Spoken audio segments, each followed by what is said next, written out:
بسم اللہ الرحمن الرحیم۔ ناظرین السلام علیکم، میں ہوں آپ کا میزبان صابر شاکر وفاقی دارالحکومت اسلام آباد سے۔ کچھ تازہ ترین خبریں۔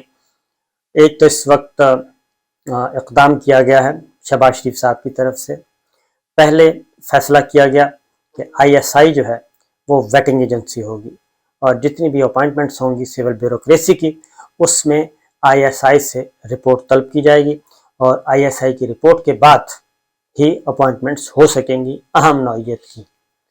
یہ چیز جب آئی تو پرویز رشید صاحب، مریم صفدر صاحبہ کے جتنے بھی لائک مائنڈڈ تھے، نواز شریف صاحب کے لائک مائنڈڈ تھے، ان سب نے اس کو تنقید کا نشانہ بنایا اور یہ کہا کہ جناب اس میں آئی ایس آئی کا کیا رول ہے، آئی ایس آئی کی ضرورت کیا ہے، ویٹنگ ایجنسی وہ کیوں ہے، یہ تو آئی بی کو ہونا چاہیے، اور اس میں آئی ایس آئی کا سول اپوائنٹمنٹس میں کوئی رول نہیں ہے۔ اگر آئی ایس آئی کو آپ سول اپوائنٹمنٹ میں رول دیتے ہیں تو پھر کہا گیا کہ آئی بی کو آپ جو ملٹری سائٹ پہ اپوائنٹمنٹس ہوتی ہیں اس میں پھر آئی بی کو رول ملنا چاہیے۔ یہ باقاعدہ طور پہ مسلم لیگ نواز کے لوگوں نے یہ بات کی، اور پیپلز پارٹی نے بھی اس پہ اعتراض کیا۔ تو اس کے بعد پھر معاملہ پہنچا نواز شریف صاحب تک۔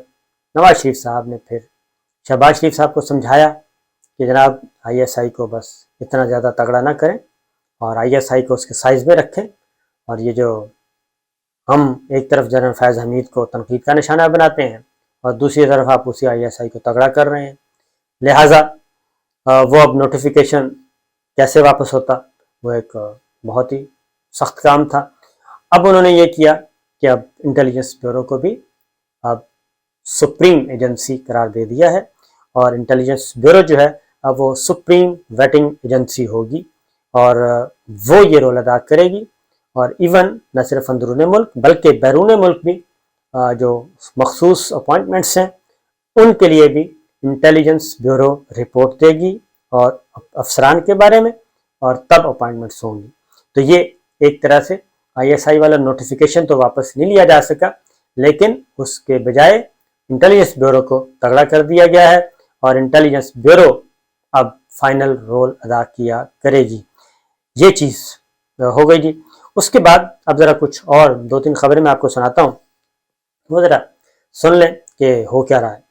عمران خان صاحب کی زندگی بدستور خطرے میں ہے، اور مختلف پہلے تو صرف انٹیلیجنس اداروں کی رپورٹس تھیں، لیکن اب پھر یہ معاملہ زندہ ہو چکا ہے۔ فیاض الحسن چوہان صاحب نے یہ کہا ہے، جو کہ بالکل ان کے پی ٹی آئی کے انتہائی معتبر رہنما ہیں، اور ایم پی بھی رہ چکے ہیں، وزیر بھی رہ چکے ہیں۔ انہوں نے کہا تھی کہ عمران خان صاحب کے قتل کی سپاری، خدا نخواستہ اللہ تعالیٰ محفوظ رکھے ہر کسی کو، ان کے قتل کی سپاری جو ہے وہ افغانستان میں کسی شہری کو دے دی ہے، انہوں نے شہری کا نام بھی بتایا، اس کو دے دی گئی ہے۔ اور اس سے پہلے بھی عمران خان صاحب پہ اٹیمپٹ ہو چکی ہے۔ پھر ہمارے سینئر جرنلسٹ ہیں فخر الرحمان، انہوں نے بھی باقاعدہ طور پہ ٹویٹ کیا۔ انہوں نے کہا کہ زہر کے ذریعے، کھانے میں زہر کے ذریعے ایک اٹیمپٹ خان صاحب پہ ہو چکی ہے، جو کہ پکڑی گئی تھی۔ یہ دوسری خطرناک بات ہے۔ پھر کچھ اور اسد عمر صاحب، فواد چودھری صاحب، انہوں نے بھی کہا۔ پھر لاہور کے کمشنر، ڈپٹی کمشنر نے بھی عمران خان صاحب سے کہا کہ جی آپ ویڈیو لنک کے ذریعے خطاب کیا کریں، فزیکلی خود نہ آیا کریں۔ تو وہ بھی ایک چیز موجود ہے۔ انٹیلیجنس اداروں کی رپورٹس موجود ہیں۔ تو یہ جو فیاض الحسن چوہان صاحب نے کہا ہے وہ ہے افغانستان میں کوئی شہری ہیں، ان کو یہ سپاری دی گئی ہے۔ اب افغانستان کے جب نام آتا ہے تو کافی رونگٹے کھڑے ہو جاتے ہیں۔ اس کی وجہ کہ لیاقت علی خان، ہمارے لیاقت علی خان پہلے وزیر اعظم، منتخب وزیر اعظم ہمارے، وہ بھی اسی طریقے سے گولی کا نشانہ بنے تھے، اور ان کو بھی ان کا لنک بھی افغانستان کی طرف ملتا تھا، اور پھر گولی مارنے والے کو گولی مار دی گئی، اس کو پھر بعد میں برات دی گئی۔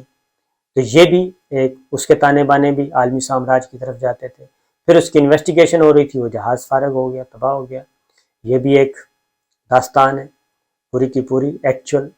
تو یہ تو ہو گیا۔ اب پھر افغانستان، پھر محترمہ بے نظیر بھٹو دہشت گردی کا نشانہ بنی، اس میں بھی افغان سرزمین اور ہمارے قبائلی علاقہ کی سرزمین، وہ وہاں پہ ان کے تانے بانے جاتے ہیں، جس کی وجہ سے خاص طور پہ پاکستان پیپلز پارٹی اور بلاول بھٹو، بختیار بھٹو نے بڑی سخت ٹویٹ کی جب پتہ چلا کہ تحریک طالبان کے ساتھ شہباز حکومت جو ہے وہ امن معاہدہ کرنے جا رہی ہے اور عام معافی کا اعلان کرنے جا رہی ہے، تو اس پہ بختیار بھٹو نے اس حکومت کے خلاف، شہباز حکومت کے خلاف، جس میں بلاول صاحب بختیار کے بھائی جو وزیر خارجہ ہیں، اس پہ انہوں نے شدید تنقید کی۔ تو یہ بھی، تو اب یہ سارے معاملات جو ہیں چل رہے ہیں، اور محترمہ پہ بھی پھر پہلے کراچی میں اٹیمپٹ ہوئی، اس کے بعد پنڈی میں ہوئی اور وہ کامیاب ہوئی۔ تو یہ ایک خطرناک چیز چل رہی ہے۔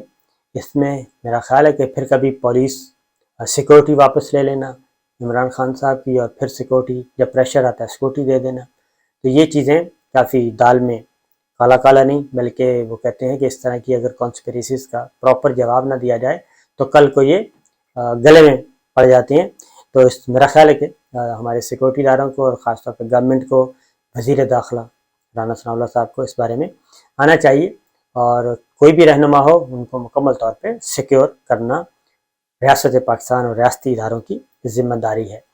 دوسری خبر لطیفہ سنیے گا جی، اور وہ ہے کہ اپوزیشن لیڈر راجہ ریاض صاحب، آپ جانتے ہوں گے، اور پی ٹی آئی کے منحرف ہیں، اور اگلا الیکشن نون لیگ سے لڑنا ہے انہوں نے۔ وہ اس وقت اپوزیشن لیڈر ہیں قومی اسمبلی میں، اور چیئرمین نیب کی اپوائنٹمنٹ کا معاملہ ہے، اور ان کی مشاورت چل رہی ہے شہباز شریف صاحب کے ساتھ، وزیر اعظم کے ساتھ، بطور وزیر اعظم اور بطور اپوزیشن لیڈر۔ اب یہ جو راجہ ریاض صاحب کا گروپ ہے ادھر پنجاب میں، پی ٹی آئی کا منحرف لوٹا گروپ، وہ شہباز شریف اور حمزہ شہباز کے ساتھ ہے، یعنی اپوزیشن والی کوئی بات کوئی نہیں ہے، آپس میں سب ایک ہی ہیں۔ تو راجہ ریاض صاحب نے ٹیلی فون کیا شہباز شریف صاحب کو، چٹھی لکھی بلکہ، اور ان کو چیئرمین نیب کا جو نام تھا، انہوں نے کہا جی کہ اس پہ اتفاق نہیں ہو رہا تو نیا پینل بھیجا جائے، لہٰذا ابھی تک مقبول باقر صاحب پہ بھی اتفاق نہیں ہو سکا، تو اپوزیشن لیڈر راجہ ریاض صاحب ڈٹے ہوئے ہیں۔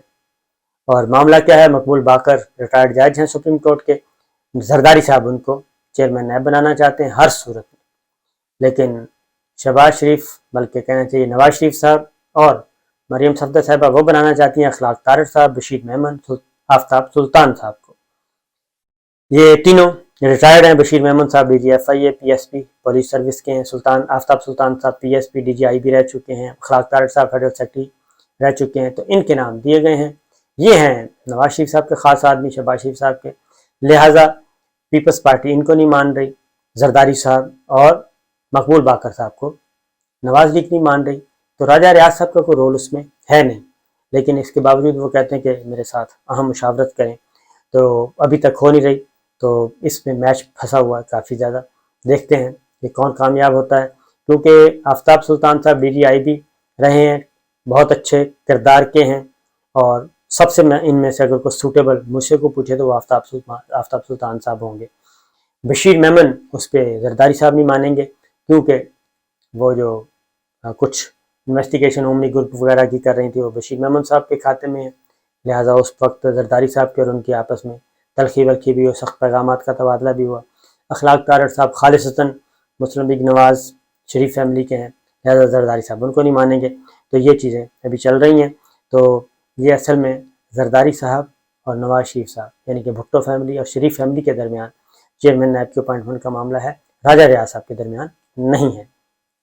اگلی جو خبر ہے جی، اور وہ ہے خاص طور پہ جو مہنگائی وہ مسلسل بڑھ رہی ہے، اور مسلسل بڑھ رہی ہے۔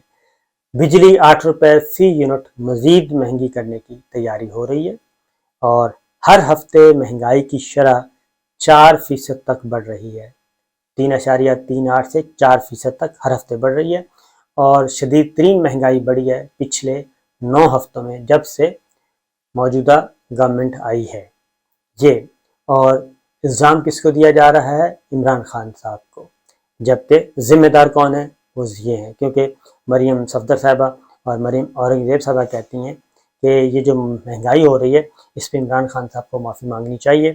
تو آپ دیکھ لیں کہ بجلی کہاں پہنچ گئی،